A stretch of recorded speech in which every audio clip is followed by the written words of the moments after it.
Yang pertama qal, yang kedua kau, yang kelima qalbi ngampu takluk. Kalau kangati qalbi takluk mensifut ilmu. Qalbi kan ni dalam semayang.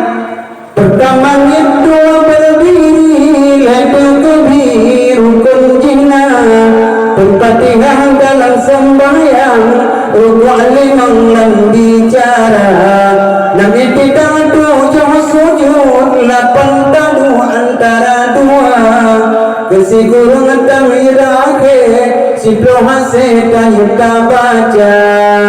Sampai gede balik lah. Takluk itu ilmu ni. Artinya niatnya yang dukut Allah takai. Isamping anak dukut niatnya putra tani tajalun semayang perlai negeri 10 rakaat baru tani. Tahu dukut doa Allah yang dukut. Yang mana? Qalbi yang takluk basifun tu. Qalbi takluk basifun ilmu. Ya ni takluk basifun ilmu. Honaka. Di dalam semayang wajib kasar ta'arat dengan ta'yin. Yang walaupun lagi ada muka ni ke SPBU dalam nyaw kaku, dalam muka juga dia dulu. Ai dia ada apa kau? Enggak paham. Ya, dah. Kasar ta'arat dengan ta'yin yang wajib dalam takbiratul ihram.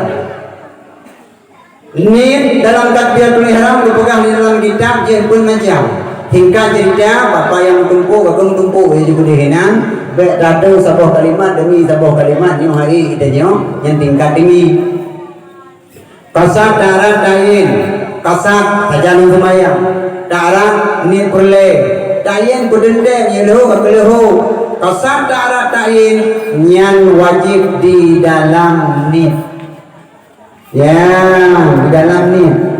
Adapun bak sembahyang yang lain nyo kasar dengan ta'yin mentang lagi sembahyang tarawih saja lung sembahyang sunat tarawih kan ya ada kan perle jangan ada arah. Adapun bak sunat mutlak atau yang kejenis lagi sunat ta'yin musiji yang kasar mentang-mentang kamu ada nyen pun mampu tu mubarak je dah sembahyang.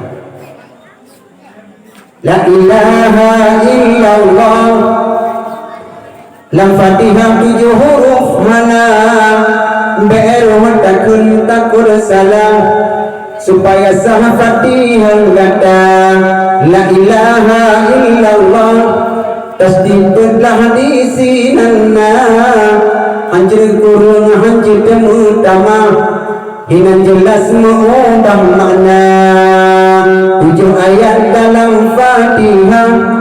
Bismillah ba'awai mula takkan berpaham bermukunang takkan berpahai syedara bandung tanya wajib moruno agam dino Tuhanan muda ngana sembahyang berpoplu-poplu sembahyang batu hanam guna